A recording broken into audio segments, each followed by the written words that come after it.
Bonjour chers auditeurs, bonjour chères auditrices et bienvenue dans ce nouvel épisode. Je suis vraiment ravie de vous retrouver pour ce nouveau rendez-vous ensemble. Et pour ceux qui arrivent sur ma chaîne et ne me connaissent pas encore, je suis Stéphanie, médium et passeuse d'âme. Je pratique les soins énergétiques et chamaniques et je vous accompagne depuis 2023 sur le chemin de votre reconstruction et pour retrouver votre équilibre de vie dans ces moments de transition qui peuvent être parfois un peu douloureux ou challengeants, comme par exemple lors d'une situation de deuil ou encore après une voire des rencontres de relations toxiques sur votre parcours. Donc soyez les bienvenus sur ma chaîne où je vous partage à travers ces podcasts mes différentes aventures, mes expériences et je vous propose aussi également certains épisodes sous forme de pratiques simples que vous pouvez mettre en place facilement dans votre quotidien. Je vous remercie vraiment pour votre présence et je vous souhaite une très belle écoute. On se retrouve ensemble pour ce nouvel épisode où je vais essayer un petit peu de répondre aux questions à quoi ça sert en fait les soins énergétiques, pourquoi je vous parle de soins énergétiques, pourquoi cette chaîne, pourquoi apprendre ça, pourquoi apprendre à se former aux soins énergétiques, pourquoi le vouloir aussi, et un petit peu comment les soins énergétiques, tout ce que je pratique, s'articulent les uns avec les autres, et un petit peu vous expliquer pourquoi tout ça, en fait, à quoi ça peut vous servir aussi dans votre vie. Donc j'avais déjà parlé des bienfaits des soins énergétiques, j'avais repris soins énergétiques par soins énergétiques. Donc là, c'est un petit peu un rappel de tout ça pour 2025, pour ceux qui s'abonnent à ma chaîne et qui arrivent. Donc bienvenue à vous. Et donc voilà, je vais essayer de décortiquer tout ça pour vous expliquer un petit peu au mieux à quoi ça sert de travailler dans l'énergétique ou de l'utiliser pour soi-même, parce que on se forme pas tous forcément dans l'optique de l'enseigner à d'autres ou de le travailler pour les autres. En fait, il y a aussi, c'est juste pour soi-même personnellement. Et justement, à la base, les personnes qui viennent se former pour le Reiki Usui, donc de niveau 1, c'est exactement ça, c'est pour soi-même. Alors vous allez dire pour soi-même, mais pourquoi? Alors il y a plusieurs possibilités. Parfois on rentre dans l'énergétique par le biais d'une douleur physique. Donc vous savez, si vous avez déjà écouté mes épisodes, la douleur physique c'est toujours l'expression d'une émotion, de quelque chose qui du coup s'exprime dans le corps, comme si c'était un petit peu cristallisé dans nos énergies, et à cet endroit-là, ensuite, ça va s'exprimer dans le corps, on va avoir une douleur qui apparaît, qu'on ne comprend pas toujours et qu'on ne met pas toujours en lien avec une émotion, un événement. Mais voilà, cette marque qui nous est laissée à un moment donné dans notre vie va de toute façon ressortir et s'exprimer sous forme de douleur, parfois aussi sous forme de maladie. Et c'est comme ça en fait que les choses viennent. Ça vient jamais vraiment de l'extérieur, vous voyez.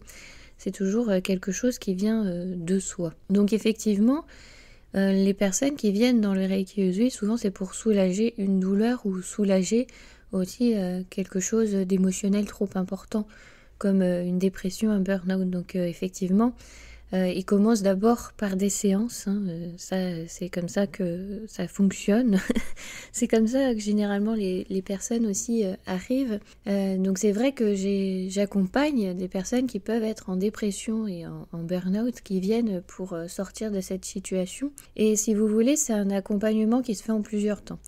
Vous avez à la fois des moments de soins énergétiques, donc de cette séance énergétique, je vais développer un petit peu après pour vous expliquer ce que c'est si jamais vous ne savez pas ce que c'est. Et puis il y a un deuxième temps où on discute aussi pour qu'on puisse avancer, dérouler le fil. Et si vous voulez, à chaque fois dans les discussions, ce que j'attends, ce n'est pas la bonne ou la mauvaise réponse, c'est votre réponse, votre vérité intérieure. Donc vous pouvez absolument me raconter n'importe quoi, ça c'est tout à fait possible, mais c'est comme si vous suivez une psychothérapie avec un psychothérapeute, un psychologue, un psychiatre. Vous pouvez raconter finalement ce que vous avez envie. Le but, ce n'est pas d'avoir la bonne ou la mauvaise réponse ou la réponse que moi j'attends. J'attends rien, je vous le dis. Je suis pas là pour être dans le jugement de quoi que ce soit. Je suis juste là pour accueillir et vous ouvrir à votre vérité intérieure et quelle qu'elle soit. Qu'on soit d'ailleurs en accord ou non avec les idées.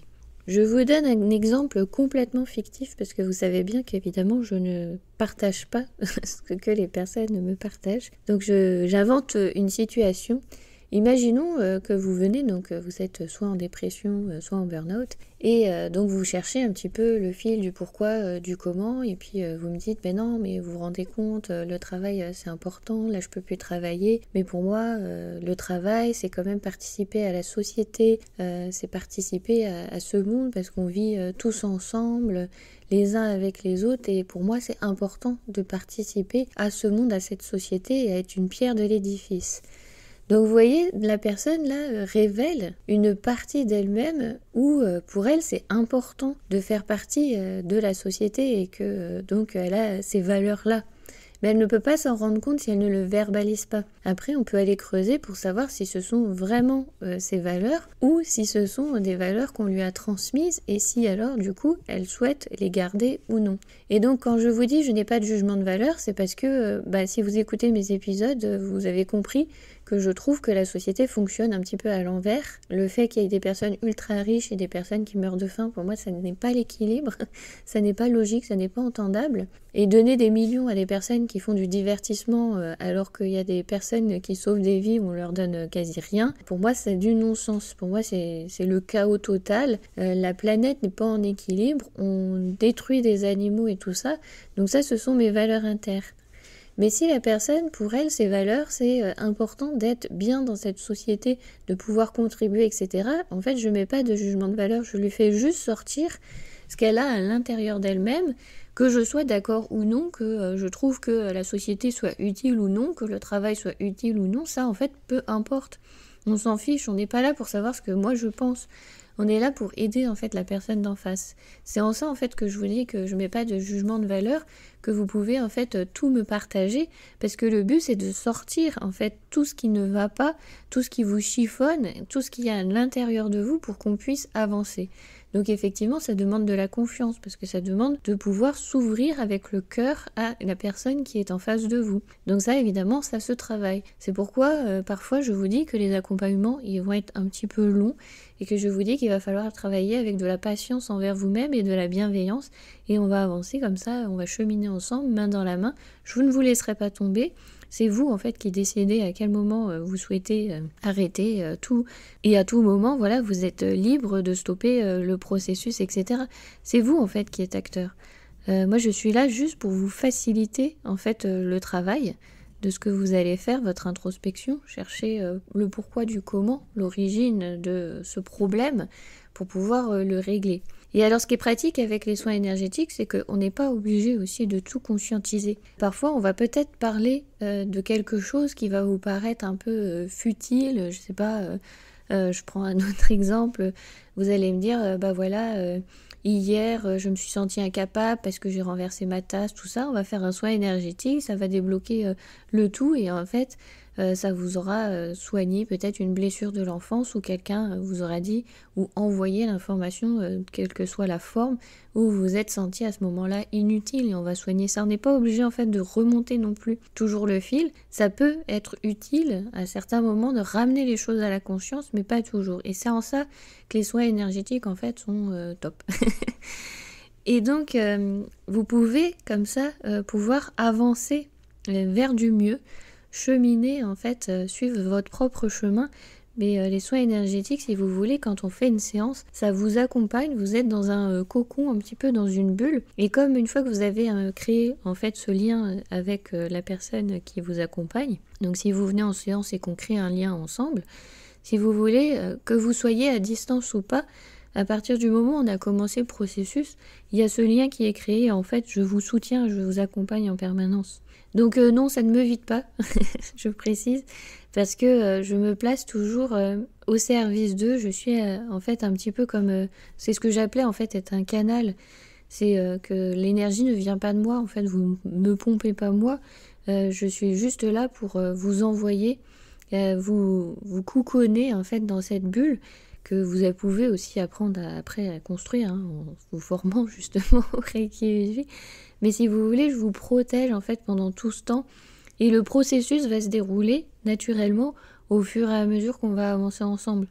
Donc vous n'avez pas en fait besoin de venir tous les jours en séance pour que ça se travaille, ça va se travailler quoi qu'il arrive. Donc c'est vrai que ça peut être épuisant, ça peut être fatigant parce que vous allez recevoir beaucoup d'informations énergétiques aussi, de vous-même aussi, parce que comme vous allez avoir ce travail interne qui va se faire, vous allez avoir des prises de conscience, vous allez avoir des révélations, vous allez voir qu'il y a des choses qui vont changer aussi chez vous, vous allez mieux apprendre à vous accepter, à accepter les autres, etc. Surtout en phase de dépression ou burn-out, en fait, c'est surtout ça, c'est quand on ne s'écoute pas soi et qu'on a tiré trop fort sur la corde et avant que la corde casse, eh bien, on fait les choses. Mais donc voilà, ça peut en fait vous servir à ça, ces séances énergétiques. Envisagez-les en fait comme un soutien dans votre vie pour pouvoir avancer, cheminer sereinement là où vous avez envie d'aller, même si pour l'instant parfois ça peut être complètement flou, vous ne savez pas où vous souhaitez aller, les révélations en fait vont venir. Rien que le fait de faire la démarche de venir en séance, vous voyez, vous avez envoyé un petit peu quelque part l'information à l'univers de je suis prêt à avancer, je suis prêt à changer les choses et à amorcer les changements. Donc forcément, une fois que vous ouvrez les vannes en disant c'est ok, je veux y aller, eh ben vous allez y aller et tout va se goupiller comme ça naturellement. Donc les personnes qui viennent se former en soins énergétiques, forcément quand on se forme, on avance, je vais dire un petit peu encore plus vite. Parce que là on se forme pour soi, on peut travailler pour soi et après on le vit, on le respire, respire énergétique. D'ailleurs, une amie qui est clairvoyante m'a dit qu'elle voyait des symboles écrits dans mon chakra coronal et ce sont les symboles Reiki. Quand elle me les a décrits, j'ai tout de suite compris en fait ce que c'était. Si vous voulez, après dans votre aura aussi autour de vous, vous avez en fait, je ne sais pas comment dire, je vais pas dire une sphère énergétique, mais vous avez cette énergie en fait qui vous entoure et qui fait vibrer en fait toutes vos cellules. Ça fait après partie de vous. Une spécificité, par exemple chez moi, c'est que l'énergie, je l'ai toujours visualisée, vous voyez, comme un ruban de GRS autour de moi. Et effectivement, donc une autre amie praticienne clairvoyante m'a dit qu'elle voyait l'énergie en fait tourner autour de moi comme un ruban de GRS. Mais en fait, je l'ai toujours visualisé comme ça, j'ai toujours ressenti comme ça. Donc après, on peut se poser la question d'ailleurs, est-ce que c'est moi qui influence l'image parce que je le vois comme ça, ou est-ce que c'est parce que c'est comme ça que je le vois comme ça et que l'autre personne le voit également? On peut se poser la question, on n'aura pas la réponse, c'est comme l'œuf ou la poule qui est arrivé en premier. Et je pense que c'est les deux, puisque quantiquement tout se passe en même temps. Ça, je vous l'avais déjà dit. Mais là, je vous invite à écouter les épisodes Zen Attitude chez Zeno. Et donc si vous voulez, après, donc voilà, l'énergie fait partie de vous et ça va vous accompagner en fait quoi qu'il arrive. Vous pourrez en fait, si vous voulez, toujours vous appuyer dessus si pour une question technique, si par exemple vous vous faites mal, vous vous cognez, etc. Vous pouvez utiliser voilà l'énergie Reiki pour soulager immédiatement la douleur. Ça évite de prendre du paracétamol, des médicaments, de la crème ou je ne sais quoi, vous voyez. En fait, si vous voulez, vous allez pouvoir répondre beaucoup plus rapidement en fait à vos besoins. Et en plus, vous allez être d'autant plus à l'écoute de vous-même. Parce que comme vous allez apprendre à ressentir les énergies, vous allez savoir quand ça ne circule pas dans votre corps, vous allez savoir quand vous avez besoin de faire une séance pour vous-même, de faire un autotraitement, de faire un soin énergétique, vous allez le sentir tout ça. Donc maintenant, pour ceux qui ne savent pas ce que c'est une séance énergétique et qui se posent la question, le praticien va venir travailler sur vous en fait par apposition de main avec ou sans contact. C'est pour ça qu'on peut le faire également à distance et que je vous dis, une fois que vous avez créé le lien avec la personne qui vous accompagne, il y a toujours ce lien entre les deux, le temps que vous suiviez en fait toutes vos séances jusqu'à ce que vous mettiez en fait un terme. Et si vous voulez, après, ça se coupe, on va dire, naturellement. Il n'y a pas besoin de faire quelque chose de particulier. C'est juste que quand on est dans le processus, je vous dis, c'est comme si vous étiez enveloppé dans une bulle de douceur, un cocon protecteur pour vous accompagner dans ça. Donc pendant la séance, c'est à vous en fait de déterminer si vous acceptez en fait le contact ou pas. Donc ça peut être pratique si vous avez des zones douloureuses et que vous ne souhaitez pas qu'on rentre en contact avec votre corps. Et bien évidemment, par pudeur, surtout la mienne, voilà, je ne touche pas les parties intimes, etc. Donc voilà, on n'est pas sur autre chose, hein, c'est vraiment séance énergétique. Et donc voilà, donc vous pouvez dire les zones que vous ne souhaitez pas que le praticien touche, hein. Il peut tout à fait passer au-dessus du corps sans aucun souci, vous allez sentir de toute façon l'énergie passer. Et donc la chaleur, parce que c'est les mains qui chauffent. Et également, donc le praticien, lui aussi, respecte sa pudeur si il ne souhaite pas, en fait, vous toucher également, surtout quand on est du sexe opposé, vous voyez. Parce que c'est vrai que, comme je vous ai expliqué dans l'épisode précédent, quand moi j'envoie de l'amour inconditionnel, il ne faut pas que ce soit pris dans le sens où amour terrestre, où je souhaite avoir une relation avec mon patient, avec la personne qui vient me voir, avec le consultant, on va plutôt dire consultant, avec le consultant qui vient me voir. C'est vrai que du coup, je vous protège, je vous écoute, je vous accompagne, vous ne trouvez que de la bienveillance, mais je suis dans mon rôle. Du coup, vous ne connaissez pas en fait mes propres pensées sur la vie en général, sur ce que je suis, etc. Et voilà, je ne souhaite pas avoir une relation avec des personnes qui viennent en consultation. Il ne faut pas confondre cet amour inconditionnel que vous allez recevoir, toute cette bienveillance, cette bulle, il va y se passer autre chose. On est vraiment dans un cadre professionnel. Du coup, à chaque fois, si vous allez dans une séance comme ça, et que vous avez une personne qui vous demande un petit peu de suivre ses idées, qui vous parle, oui, on est des âmes sœurs, on est des flammes jumelles, tout ça, ça peut être un indicateur, vous voyez, de prendre la fuite. Parce que généralement, si on vous accompagne pour aller mieux, on ne peut pas vous mettre sous emprise pour vous endoctriner. Au contraire, on va vous faire révéler vos valeurs à vous, ce qu'il y a à l'intérieur de vous. Et le but, c'est pas que moi je vous convainc de mes valeurs, de mes idées. C'est que au contraire, je peux partager ce que je pense, hein, si vous me posez la question, ça peut être possible. Mais du coup, ça peut être un checkpoint chez vous pour vous dire ah, je suis d'accord ou je ne suis pas d'accord. Et quand vous dites je ne suis pas d'accord, c'est absolument ok. Parce que là, vous avez touché le point sensible de votre valeur. Et vous la gardez. Le but, ce n'est pas de vous identifier à l'autre, de vous écraser, de disparaître. Parce qu'en plus, vous êtes dans un état, on va dire, un petit peu de vulnérabilité. Hein, surtout dépression, burn-out, etc. Vous venez quand même pour vous faire aider. Donc ne tombez pas dans ce piège-là, parce que c'est vrai que ça existe, hein, ce genre de dérive. Le but, c'est que vous vous sentiez mieux, mais que vous puissiez ensuite partir de façon autonome dans votre vie à être mieux. Pas dépendre de la personne qui vous fait les soins ou qui vous accompagne. Elle va vous accompagner, mais c'est sur un temps défini. Après, vous devez être capable de prendre votre envol et de voler de votre propre aile. Donc une séance énergétique, voilà, c'est ça, c'est vous allongez. Donc généralement je prépare la table de massage, je vous mets la petite couverture aussi si jamais il fait froid, etc. Surtout si on utilise soin énergétique eau. Eau, ça donne souvent froid parce que l'eau peut être sous forme de glace aussi, et justement quand il y a la cristallisation d'une blessure qui va se décristalliser, effectivement on a cette sensation de froid, de glace, et c'est vrai que il peut y avoir aussi, j'ai déjà eu sous forme de tourbillon, vous voyez, un peu tempête de neige. Donc c'est vrai qu'à ce moment-là, vous sentez la température, enfin c'est peut-être une impression aussi, mais on sent que la température de la pièce diminue, hein, qu'il y a eu le chauffage, couverture ou pas, et on a froid. Donc tous les deux, et le praticien et le consultant. Donc c'est vrai qu'il y a des choses comme ça qui peuvent se produire en séance, parce que notamment je travaille avec les élémentaux, donc l'eau, l'air, le feu et la terre. Donc effectivement, vous pouvez avoir ces sensations corporelles-là de chaud, de froid. Ou alors aussi des fourmillements, avoir l'impression que ça circule plus dans votre corps, etc. Des petits picotements. Et puis, vous allez constater, quoi qu'il arrive, un relâchement du corps, des tensions et un bien-être général. Et en fait, c'est fait pour ça, surtout les soins énergétiques, c'est pour votre bien-être. Donc voilà un petit peu, si je devais résumer à quoi pouvaient servir les soins énergétiques, c'est ça, c'est à vous faire du bien tout simplement. Et pourquoi vous former? C'est pour éviter de dépendre toujours de quelqu'un de l'extérieur que vous allez aller voir régulièrement ensuite, comme ça, en séance. C'est pour pouvoir être autonome.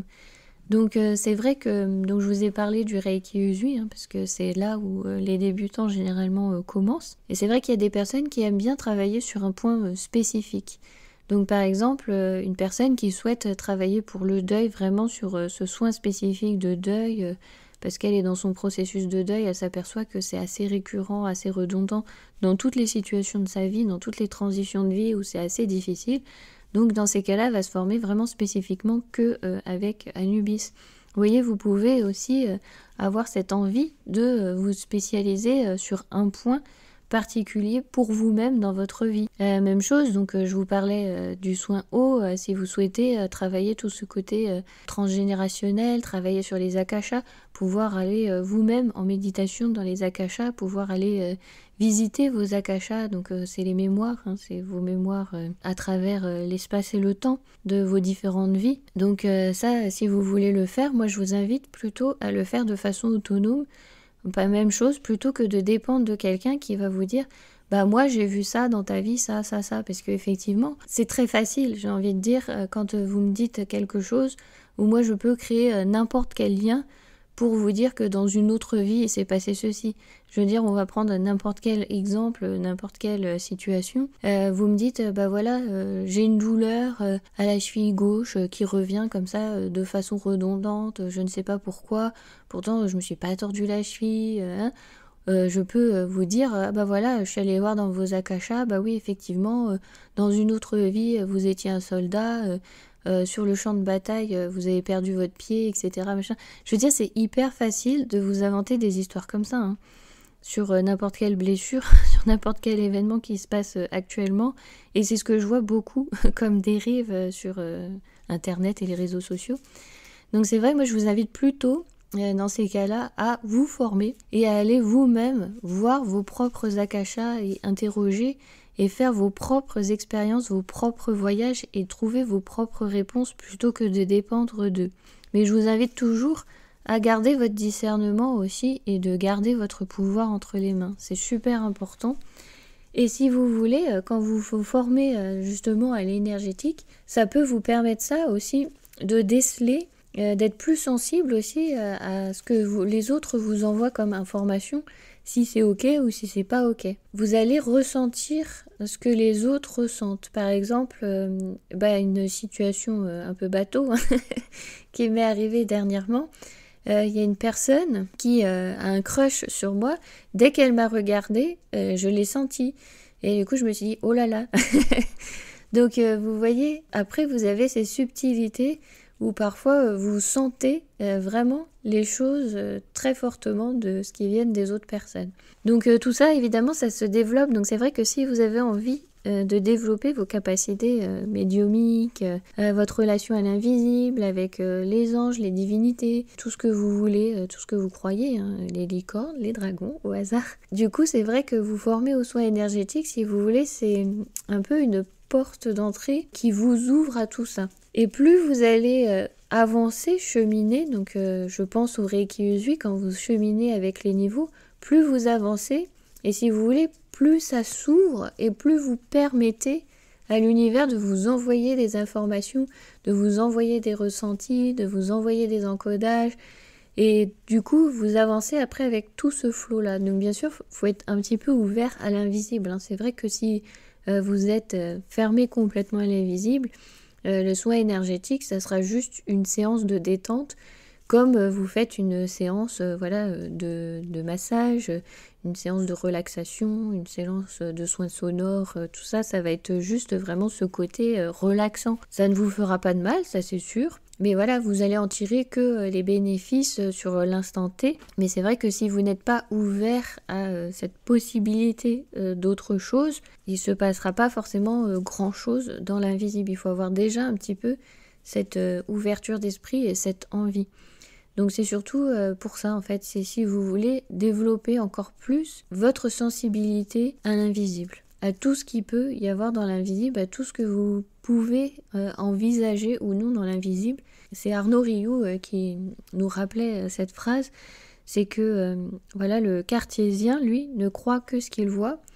Donc je vais dire le chaman et l'énergéticien par extension, ou le médium aussi, ça marche. Lui, il ne fait que l'expérimentation de ce qu'il croit. Donc en même temps, tout ce que vous allez rencontrer dans l'invisible, ça va aussi permettre de vous indiquer ce qu'il y a à l'intérieur de vous. Parce que tout ce que l'on imagine, tout ce que l'on envoie en fait dans l'autre plan, dans ce plan que j'appelle de façon globale invisible, prend une réalité quelque part. C'est un peu nous-mêmes qui créons ce concept, cette idée, cette notion. Et tout se construit un petit peu comme ça.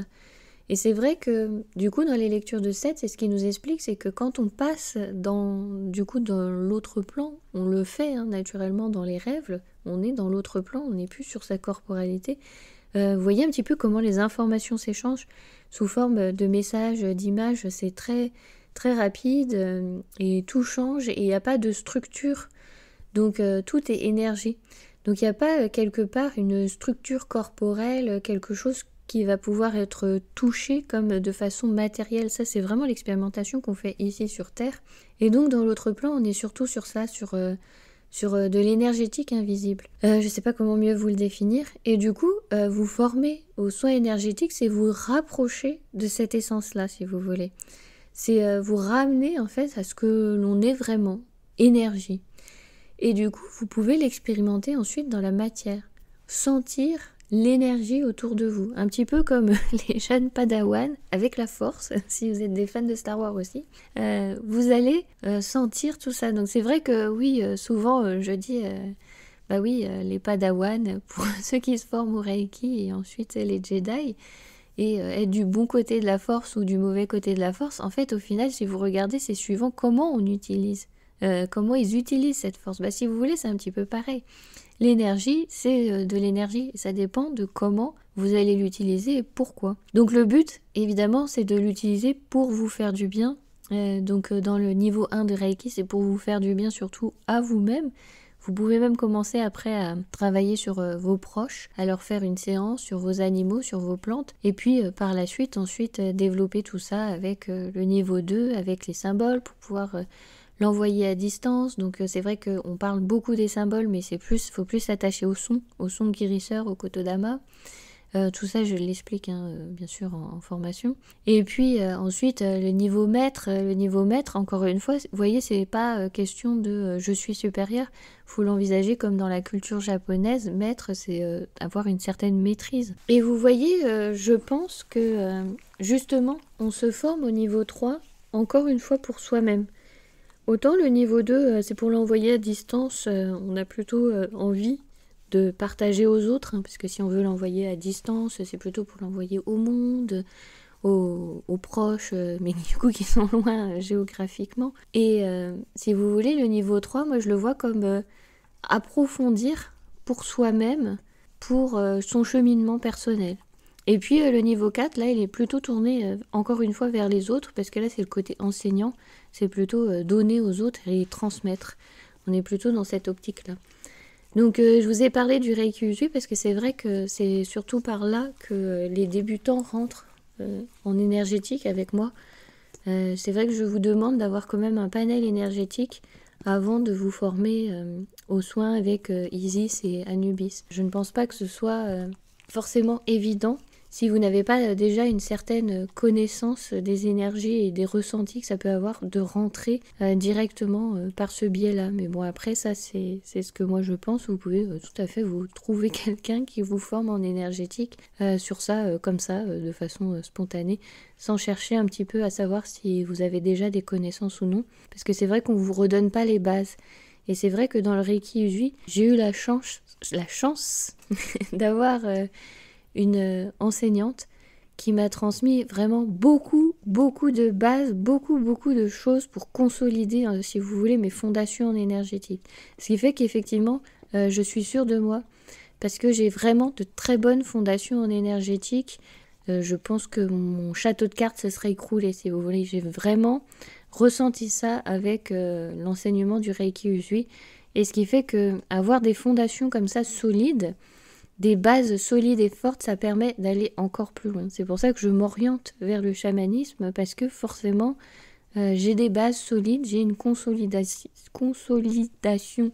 de mes fondations, et forcément, je peux développer davantage. C'est vrai que j'ai l'impression que dans le chamanisme, on va beaucoup, beaucoup plus loin, que ça demande beaucoup, beaucoup plus d'engagement, et aussi au niveau corporellement, et donc forcément énergétiquement, hein, parce que du coup, ça travaille énormément. Et je pense que c'est vrai que sans ces bases, je ne sais pas si j'aurais été assez costaud pour le faire. Vous voyez, c'est un petit peu ça. C'est pour ça que je vous parle à chaque fois du Reiki Usui et que je vous invite, hein, si jamais vous voulez vous lancer dans cette branche chamanique, etc., d'avoir quand même une base comme ça, un petit peu solide, quelque part. Du coup, moi je l'ai pris en énergétique, hein, peut-être que vous la trouverez ailleurs. Je vois pas trop où. Je réfléchis à un exemple, mais c'est vrai que pour rentrer dans l'invisible, c'est vraiment l'énergétique qui peut vous servir de super grande base pour ensuite vous orienter vers le chamanisme. Si vous rentrez directement dedans, c'est que vous êtes fait, hein, de toute façon pour ça.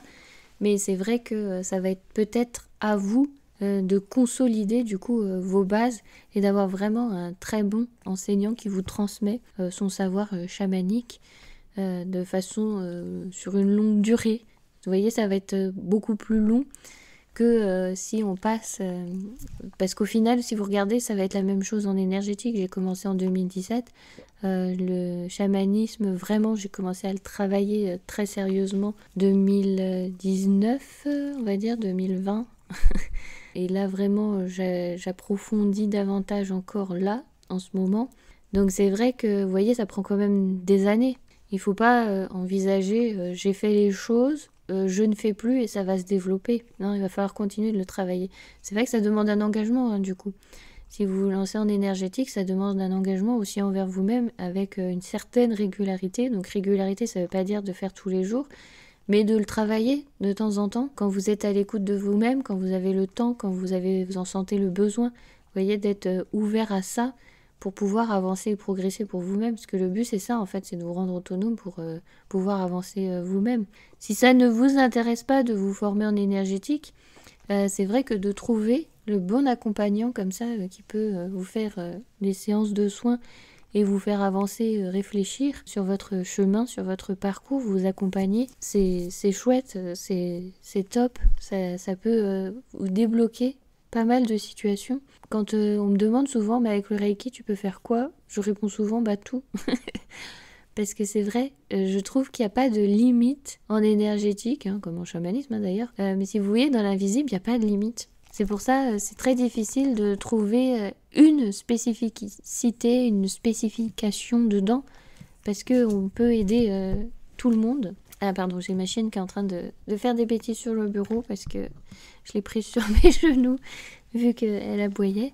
Du coup, si vous entendez des bruits, c'est elle. Et souvent, j'entends, en tant qu'auto-entrepreneur, il faut se spécialiser pour une seule personne, et pas pour tout le monde, parce que ça répond à personne. Alors, je l'entends bien, mais j'ai pas ce principe marketing, vous voyez. C'est très difficile de me dire je vais me limiter à, sachant que j'ai quelque chose entre les mains qui est illimité. Vous voyez. Donc c'est très très compliqué de se dire je vais me limiter à une seule chose. Donc voilà, sachez qu'avec l'énergétique, vous pouvez vous aider pour une douleur physique, émotionnelle, psychique. Si vous êtes dans une phase de moins bien, généralement, si on vient, c'est que il y a quelque chose qui ne va pas ou qu'on a envie de changer aussi. On peut vous accompagner pour ces transitions de vie, transition de deuil. Donc transition de deuil, c'est pas forcément que la mort de quelqu'un, ça peut être aussi un déménagement, un changement de vie, de situation. Voilà, c'est un peu pour tout ça. Surtout, le facteur principal, c'est pour votre bien-être. Et moi, je m'attache aussi à vous accompagner pour trouver en fait votre autonomie et votre vérité intérieure, votre liberté et vos valeurs, vous voyez, pour creuser ce qu'il y a à l'intérieur de vous et un petit peu vous rapprocher de qui vous êtes réellement. pas les étiquettes qu'on vous a collées dans la société, pas les étiquettes qu'on vous a collées quand vous étiez enfant, pas toutes ces étiquettes qu'on essaye de vous mettre, vous êtes comme ci, vous êtes comme ça, ou que vous vous mettez vous-même en vous disant ah bah non, je suis trop grande, je suis trop vieille, je suis trop ceci, je suis trop cela, je suis pas assez comme ci. C'est pour enlever toutes ces étiquettes et vous rapprocher de votre vérité intérieure. C'est surtout ça en fait. Si je devais résumer mes accompagnements, voilà, c'est surtout comme ça que je travaille. J'espère avoir répondu à toutes les questions où justement je vous avais dit au début, je vais essayer de vous expliquer pourquoi les soins énergétiques, comment tout s'articule, pourquoi apprendre tout ça, à quoi ça sert. C'est à se rapprocher un peu plus de qui on est véritablement, mieux se connaître et avancer sur son chemin, ce que souvent on entend en chemin de vie. Je vais clôturer sur ça pour cet épisode. Je vous remercie infiniment pour votre écoute et je vous dis à la prochaine. Je vous remercie pour votre écoute. Si vous souhaitez en savoir plus sur mes accompagnements, je vous invite à aller sur mon site zenome.fr. Et si vous souhaitez rester informé pour les prochains stages de passeur d'âme, les différentes initiations aux soins énergétiques que je propose, eh bien n'hésitez pas à vous inscrire gratuitement à ma newsletter, comme ça vous resterez informé de toutes les nouveautés. Merci encore, je vous souhaite une excellente journée, après-midi ou soirée, et je vous dis à très vite.